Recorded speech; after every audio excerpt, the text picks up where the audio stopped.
Good evening and welcome to our Wednesday live, y'all. It is January 21st, 2026, and we only have a couple of more weeks left of this amazing month of January.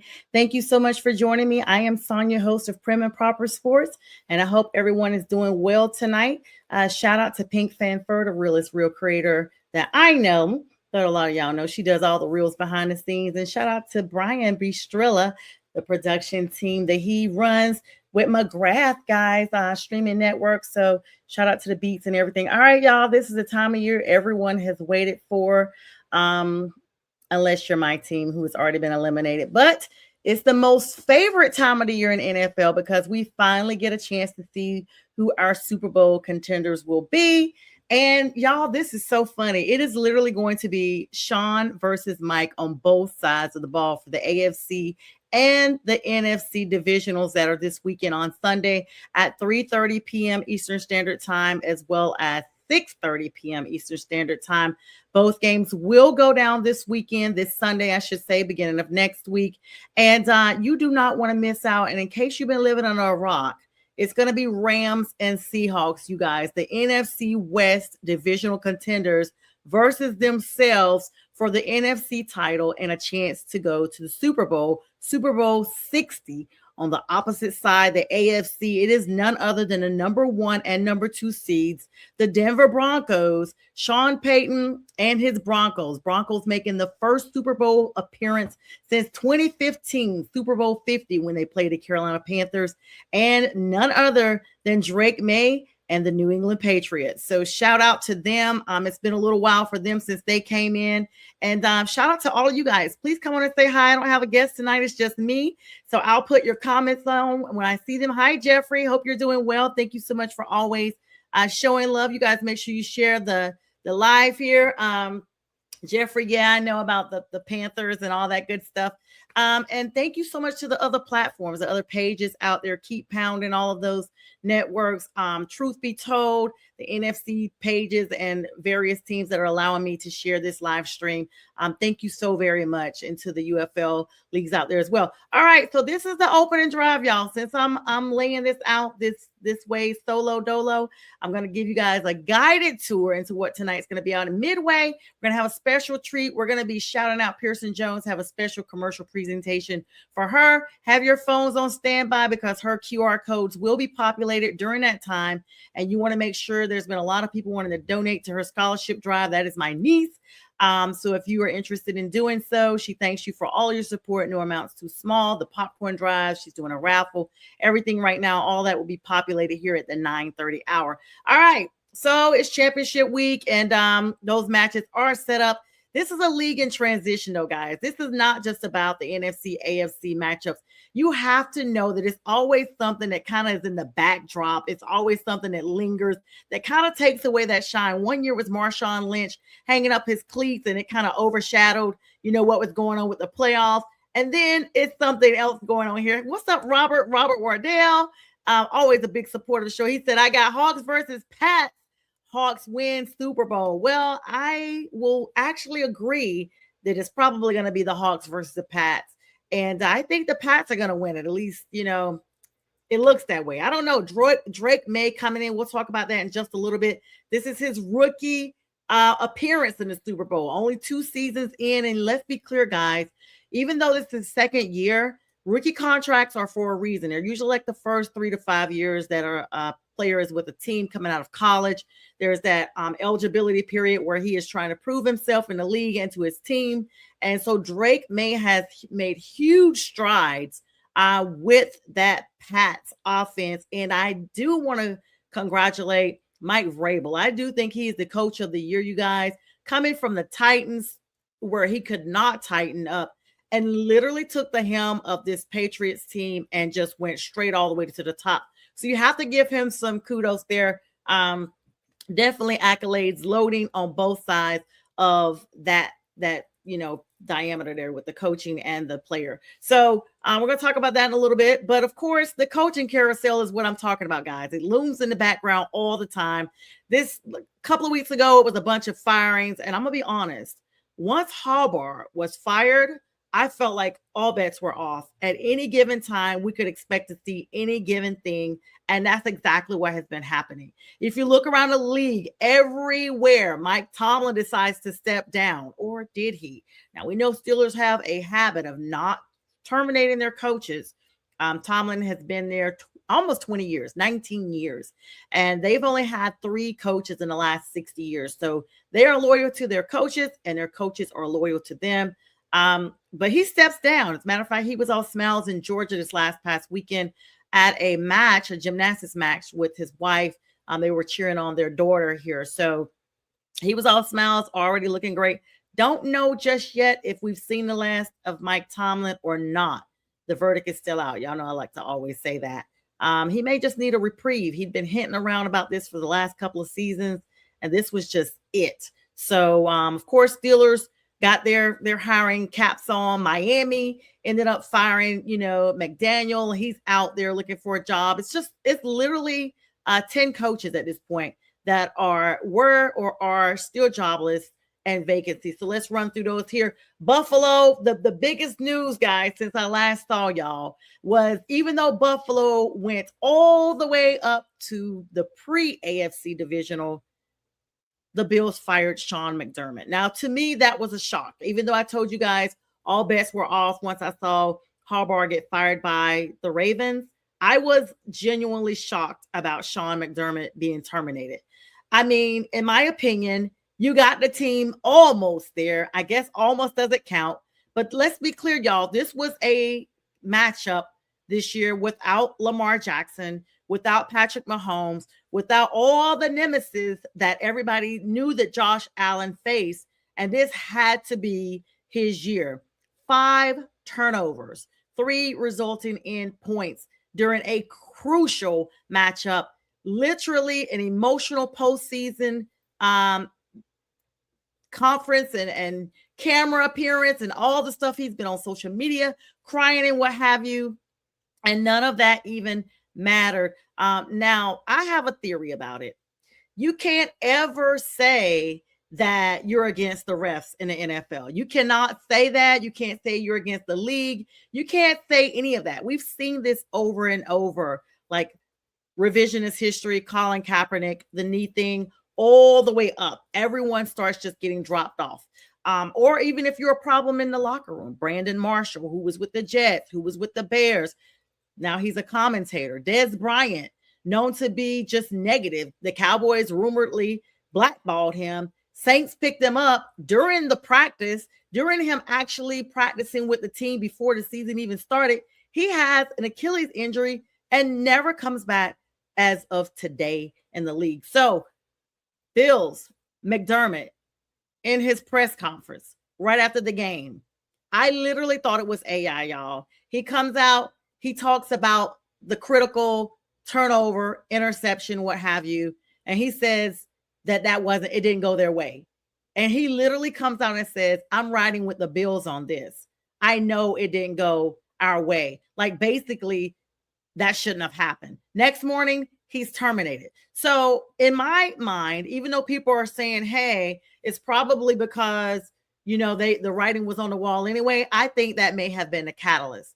Sean McDermott, 9 years with Buffalo, no championship. You guys know the history of the Bills. 4, 1, 2, 3, 4, back to back to back to back Super Bowl appearances. Now, you talk about being one and done here every 10 years, every 15 years. I cannot imagine the agony that Bills fans felt after the first time they were disappointed. But the hype that they had to go through to get back that second time, you know how hard it is to go back to the Super Bowl, guys? It's almost like an anomaly for that to even occur. Well, the Bills went 4 times in the 90s. Look it up if you don't know about it, young people. They went, and they are still ringless. All right, so what's up, Steve-O? Yeah, your Niners. We'll talk about them in just a minute. Robert says either the Rams or the Hawks. The AFC does not stand a chance.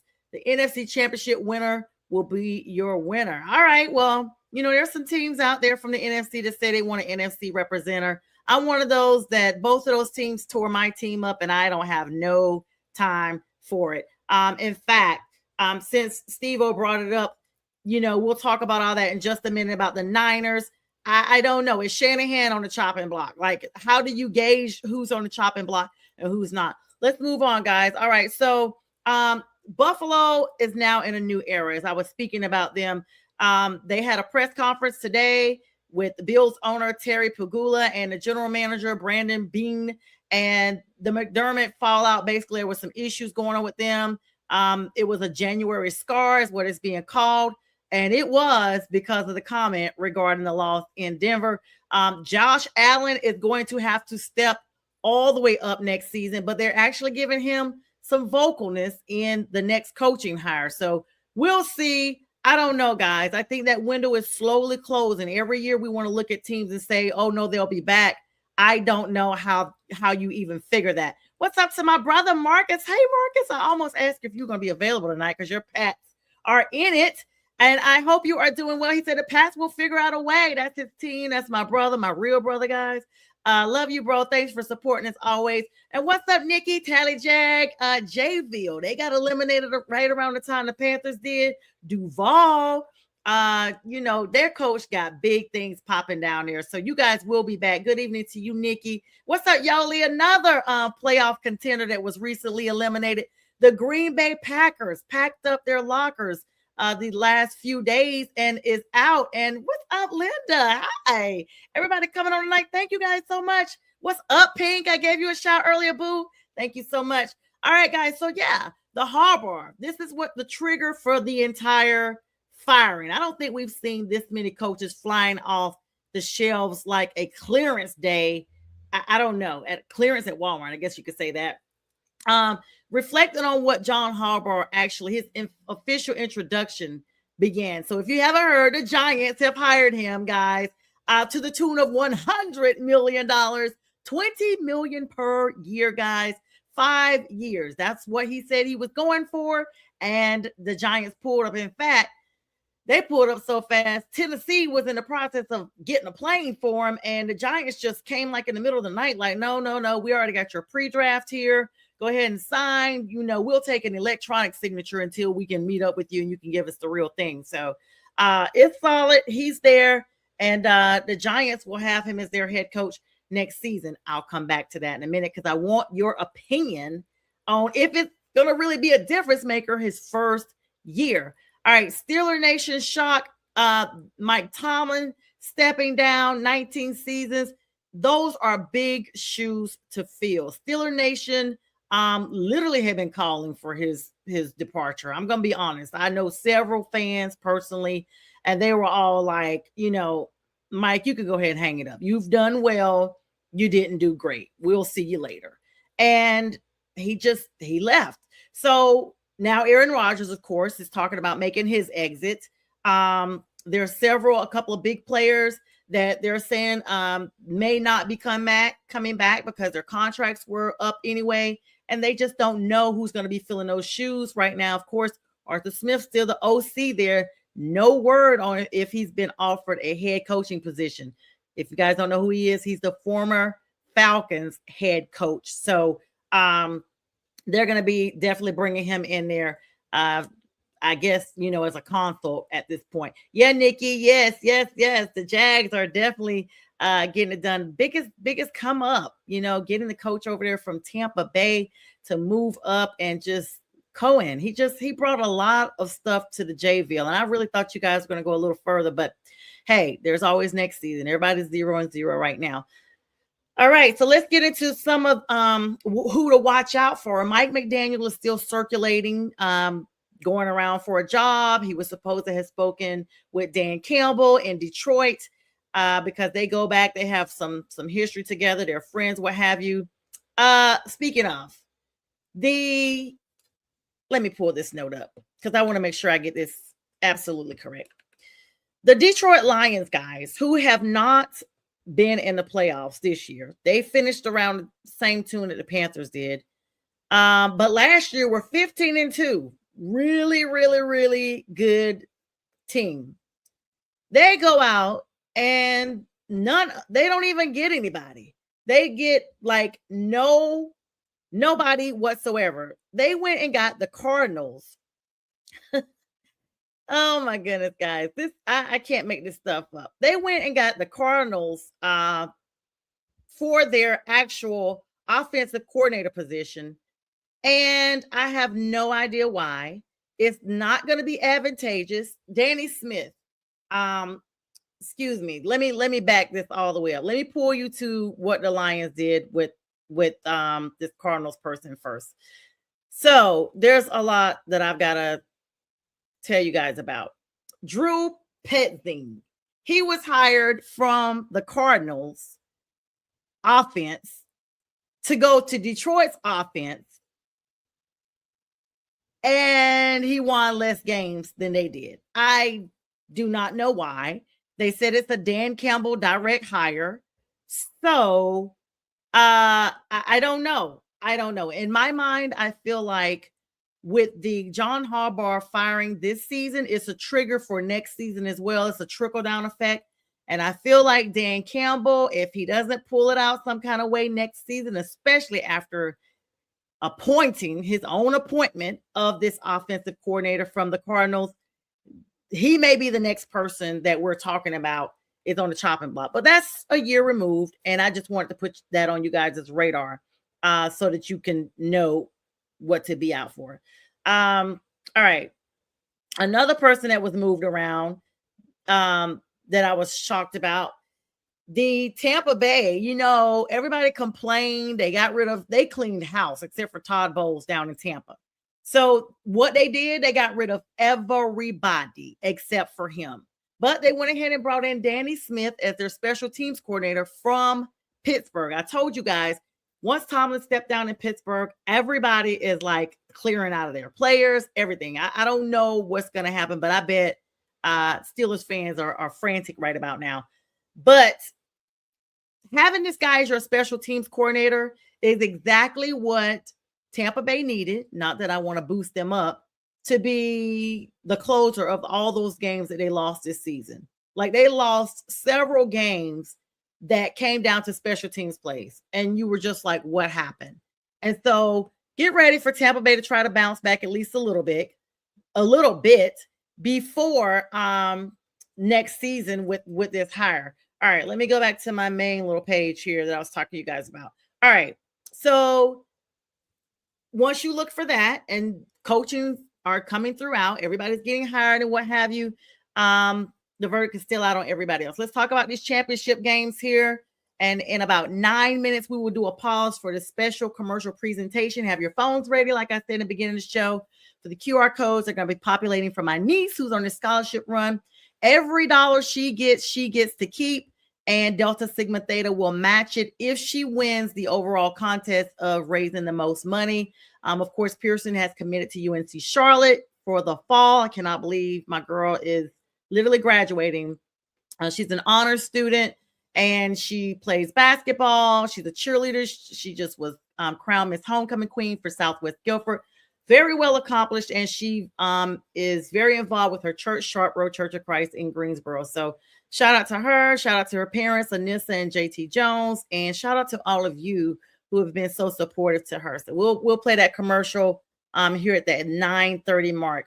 All right, let's talk about these games, y'all. 3:00, the AFC game kicks off. Your New England Patriots versus their Denver Broncos. The Drake May evolution. This is where it's going to come down to the line where we see Super Bowl caliber Drake May. I am absolutely impressed. He is from the University of Chapel Hill, UNC, just UNC. And he has risen to fame so very quickly. The fact that we're looking for that is going to be pretty big, considering, believe it or not, the Patriots have to travel because Denver got the number 1 seed. And so they're going to Mile High, where the altitude is what?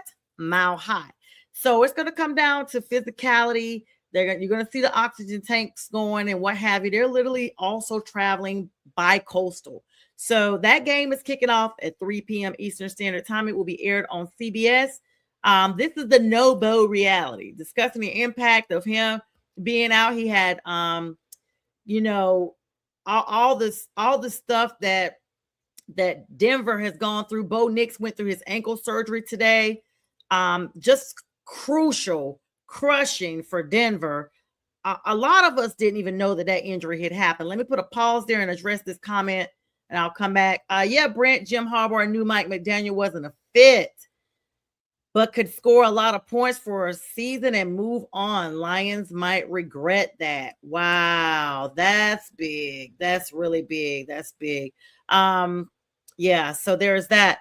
But anyway, Bo had this surgery. He said next year when they play a real schedule will be Drake's test. Yeah, that's true. That's true, Robert.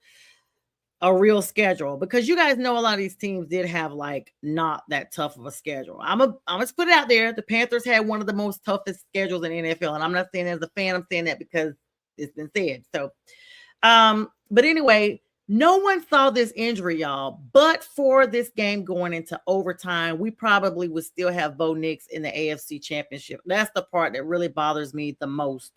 But for the overtime, this wasn't even a regular regulation injury. Most of us didn't even notice it. In fact, when the game wrapped up, it probably was like 4 or 5 minutes. I saw a screenshot that came through and I was like, okay, people are playing too much. This game just ended. And then I Googled it. I didn't see anything. That's how quick it happened. It wasn't on Google. It wasn't on anything. I kept refreshing the page. Had to hop over to Adam Schefter on Instagram, and it was on his page. He was the first to break the news that Sean Payton in his post-game conference had said that Bo Nix broke his ankle in overtime. And so then everybody's watching the replay to see what in the heck happened and when. The adrenaline, everything. He was clearly walking a little gingerly off the field, but it wasn't super noticeable. It wasn't like, okay, this guy's got a broken ankle. It was more like, okay, he might have pulled a muscle. It just wasn't even that noticeable. And so, of course, everybody's watching to see what happened. But yeah, significant break. He's had surgery today. It was successful. And so Denver is going to be relying on whatever the run game they can come up with. That's going to be the difference maker. They are getting in Mac Jones, who has not taken a snap in 3 seasons, y'all. No throwing, no anything, and definitely not in a game that's this big. But for the rest of the Denver offense holding them down, this is a huge blow to Denver. I think a lot of people are already counting them out because of this injury. This is just horrible. And so we wish Bo well. This would have been a debut of both of these rookie quarterbacks. They both came into the league the same year. That's what was really interesting about this. 2 young rookie quarterbacks battling it out for the AFC. So kudos to Denver. Kudos to Sean Payton, who took that team within 3 years to where you see them now. Of course, I'm one of these people do not like personally how he did Russell Wilson. It was very vocal. I know about, maybe you don't want to have this player, but just he was so outwardly disrespectful about it that it made me just have a sour taste in my mouth about it. But this game's going to come down to the wire probably. Hopefully Drake can still play like he's playing, and then I just see it being really, really bad from there. If Denver can't stay in this game, even at home, just get ready for a bad blowout. And I'm thinking that a lot of people are counting Denver out, even though they're the home team. And I may be one of those people as well. I'm looking at the score, probably going to be 34-13, guys. You can go ahead and save that. 34-13 is my prediction. Pats will advance to the Super Bowl. Yeah, Pink Fan First says, hope the Broncos lose. Absolutely. All right. The next game, of course, is the Los Angeles Rams at Seattle Seahawks. And because it's so close to that 30-minute mark for this promo that I'm about to run, I am going to run that promo now real quick. And then I'll be back right after that. All right, guys. So y'all just watch this here. And I'll be back in 1 minute and 20 seconds.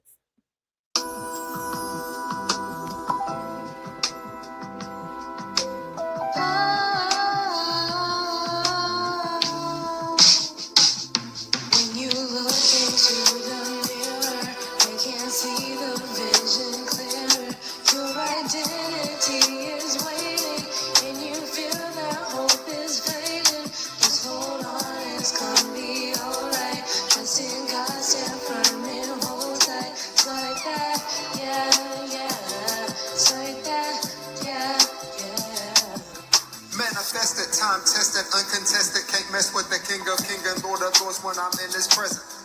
The essence of his glory is exemplified in his music. Holy Spirit activate and saturate cause it's fluid. Yeah, within the pressures of life coming steady. We start to struggle with the flesh and the results are deadly. The devil whispers that you'll never measure up in your quest. And guilt can fester in your heart and you forget that you're blessed. You need to know you're not alone. It's part of living this life. This world is not our home. Just keep up your fight. You win some, you lose some, you live to fight another day like Pops on Friday right before the big fight. But understand that when you look in the mirror, the God above made you a masterpiece, the vision is clearer, nearer. All right, and shout out to Chuck, and that's Pearson actually on the tracks with her own song there. It's like that. So thank you so much for your support and good luck to you, Pearson. We'll be running that promo every show that I'm on. So you guys, if you didn't get a chance to look at it in detail, you can always watch the replay and go from there. All right, let's talk about this NFC game, guys. Our division, the Los Angeles Rams versus the Seattle Seahawks. Those guys are in their own division, guys. This is when they are actually playing each other for the third time. And sometimes third times can be the charm. Thank you so much, Pink. She says, congrats, Pearson, on all of your accomplishments. Guys, this is one of those things that it's just like, okay. I never really thought that this game would actually come down to these guys seeing each other for yet another time. I just did not plan on that. I don't know another way to even phrase it. I did not plan on them seeing each other because, of course, hang on, let me make sure my screen is good here. Because the fact that the Rams literally beat us so bad, you know, they beat the Panthers so bad that we want them out. We want them out quicker than a fire gets extinguished. And so I know that, you know, people think it's a hater, whatever. It could be a hater. I'm going to just be a hater. I want the Rams out. They put a video out before our game about snatching hearts. And it just was, they really didn't do all that. We literally lost the game. It was a close game. Vegas was giving us 10 points. I'm just probably not going to get over that. They were giving us a 10-point defeat, and we showed them. So with that being said, I am not confident that the Rams can do anything. And when they lose, Rams fans, if you're watching, because I do have some people I know that are Rams fans, I will be personally applauding.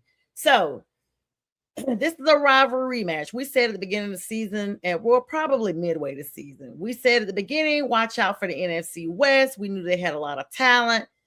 And mid-season, we were like, hold on, the NFC West is literally the best as far as the best division in the league. And they have proven it. And it is for the NFC divisional, the NFC title. The person goes to Super Bowl.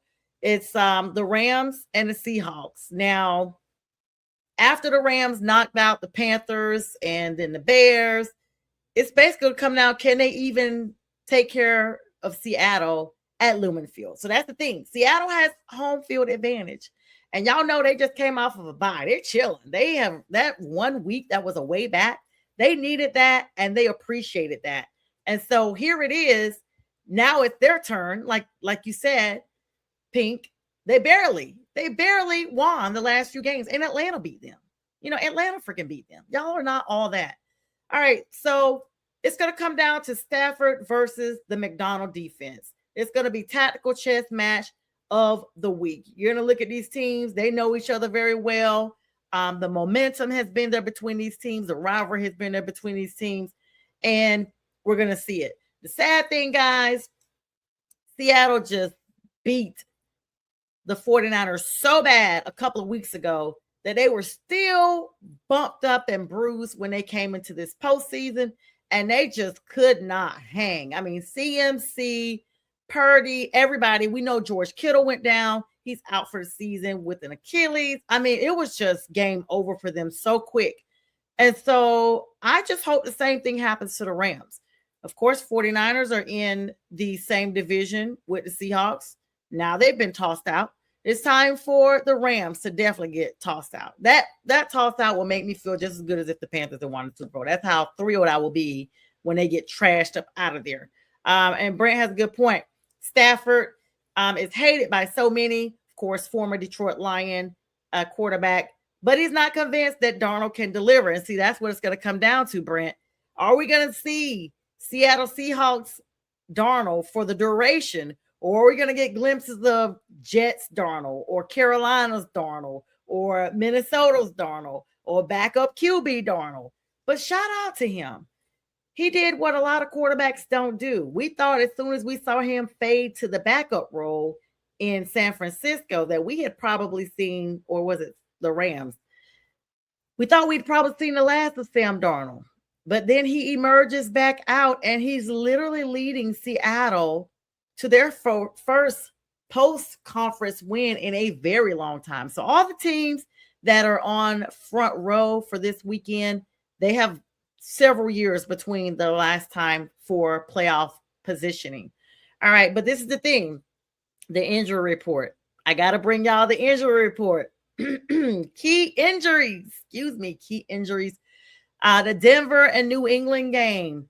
At today's practice, the Broncos' J.K. Dobbins, he did come back as a limited participant. He's been battling a foot injury. He was limited in practice on today. That's going to be a big boost for the backfield if he plays in the game. Not if. They're definitely trying to push these guys into definitely playing. And for the Patriots, LB, Harold Landry, he's been having some knee issues. And Marty Mapu, the hip injury he was battling, both were DNP today, so they didn't practice, and that is going to show some defensive depth chart concerns on the field for the Patriots. On Seattle's side, for their practice, for that specific game, the NFC matchup, Sam Darnold has been still battling those oblique injuries, but of course he's going to play, but he was limited today in practice. He says he's feeling good, and they're just basically being cautionary at this point. They're just watching his throwing velocity and seeing how that goes. And then the Rams safety, Quentin Lake, is out today with an illness, undisclosed illness. You guys know the flu is running rapid. So he'll probably be playing on game day. It's going to be a game day decision probably. Just a little sniffle and he'll be okay. Some roster moves that you guys need to know about. And let's be clear, there's going to be some more people that are moved around before kickoff on Sunday. So Friday night with the fellas will be here. We'll be here at 9 p.m. You'll probably have an extensive list of who's in and who's out by that time. That'll probably be materialized so I can finalize that with you guys. There were some big roster moves behind the scenes. I told you guys it's not about just the playoffs this week. It's also about roster moves. Y'all, I don't know what's going on with Stephon Diggs' brother, Trayvon Diggs, but after only playing 2 games, he's now been waived again, this time by the Packers. He cleared the waivers. He was released by the Packers, but we don't know where he's going to go. The corner, I don't know if there's issues beyond the field that we're not seeing, but he's looking for a home right now, guys. So Trayvon Diggs looking for a home. This is the thing right here. Let me plug back in Josh Allen. So apparently it came out that he may be undergoing a foot procedure now that the season is over. This is something that no one's really talked about a lot. And this is a strong possibility now that the season is over with. Josh Allen is contemplating having a foot procedure. No other details right now. They'll probably release those in the coming days. But best of wishes to him as he recovers from that. And Pink says Seattle did what Panthers didn't do in 2023, built around the quarterback. Yeah, that's when Sam was with us and we were going through a lot of changes, coaching, ownership, and quarterback, as well as roster changes in Carolina. I hope we finally settled down. All right, so let's look at the 2-minute drill here, guys. This is my Pantherette perspective. The offseason, guys, we're going to look at it. There's a brief look at Carolina, of course, the Panthers' path forward after the wild card exit. I believe we're picking at number 19 in the draft. Number 19, I think, is our draft position. And you just got to look at how everything's playing out. It's just been a lot of moving around. There's a lot of coaches that are still looking for jobs, a lot of players that are moving around, a lot of contracts that are up, negotiations going on here and there. And I do want to plug in this because I want to get your perspective. So, Stephon Diggs, I talked about Trayvon Diggs, his brother. Stephon Diggs, New England Patriots, has this big game coming up. He has an arraignment set for the 23rd, which is Friday, for charges for strangulation, some domestic related type charges, not against Cardi B, but against a female chef that was working with him or for him. And I want to know if you guys think that that's going to be implications for his appearing on Sunday for the playoff game. Now, let me just tell you guys from a legal perspective. No, I'm not a lawyer yet, but I have worked in the courts for a while. An arraignment is just facing your official charges, and at sometimes it's usually a bond hearing if the person has remained in custody. But Stephon Diggs is going to be facing these charges, and it's going to be interesting to see because the league has said, hey, we're on a wait and see right now with what happens with him. I'm wondering if anything happens until after the postseason because they don't want to take a chance of losing your star receiver. I mean, he has this revenge and run. He basically had a solid performance in the divisional win over his former team, the Texans. You guys know he was a Texan. He had 4 passes and 40 yards, which means around 10 yards per carry. And he had a crucial touchdown from Drake May. So we know that Drake targets him quite a bit. That's his right-hand man. They're Batman and Robin. But even though he just secured his 7th career 1,000-yard season, congratulations to him, which means he's fully recovered from the 2024 injury he had. You guys remember he had the ACL tear that ended his stint in Houston. Everybody didn't know if he was going to come back from that. You know, these ACL tears can be tricky. He's been solid with Drake May. He's been a safety blanket, in fact, for him. Someone that Drake can kind of look to from a football perspective, from a sports perspective, and mature with the organization. The thing is, he actually was on social media with a sweatshirt on, a hoodie, go figure, that said, I need a hug. Basically talking about, I guess, hinting around what things were going on. He's now got a civil assault allegation in addition to this whole thing, this cloud. That lawsuit that I told you guys about earlier with the strangulation, domestic stuff. And another thing has been tossed in there, a paternity suit. Go figure. I mean, that happens all the time. He did have a post-game interview this past Sunday where he literally looked like he was in tears, y'all. I mean, he's literally said, I've been through a lot. Even just throughout this 1 year, he was like, he's just super thankful it didn't go another way. So I don't know what all that we didn't know, but we just know he still has a lot that he has to deal with. You know, it's just been very, very chaotic. So I don't know. Patriots fans, they're definitely banking on him being there. Definitely need him to be there. And so, you know, it's going to come down to, I don't know what, I don't think it's not like a judge is going to take him into custody or anything like that on Friday. And in fact, I really expect his lawyers to get involved and get it continued to after the Super Bowl and all that stuff. And so that will be important to see because you just don't want that type of attention before such a big game. All right. So let me close out with another legal bit here. You guys know about Antonio Brown. It's just such a fall from grace. I have to just kind of have these segments sometimes when it's just me. And that way I can give y'all like a clear perspective and it's kind of like unfiltered and I don't have anybody like go against me and I just acknowledge your comments, but I still get to say what I want to say. So Antonio Brown, guys, you guys know that he basically has had a court-approved one-time travel window. You guys know he's in custody, or he's out right now with a bunch of stipulations for an attempted unaliving in Florida. He went to Dubai, fled to Dubai. They finally went and got him or whatever. He's self-extradited back. And so he's currently in Tampa, and he's just got permission to leave his Miami house arrest for work. So I guess he's going to be working somewhere. He's actually going to be doing music studio sessions, guys. Can you believe that? So I guess he's pursuing rap now.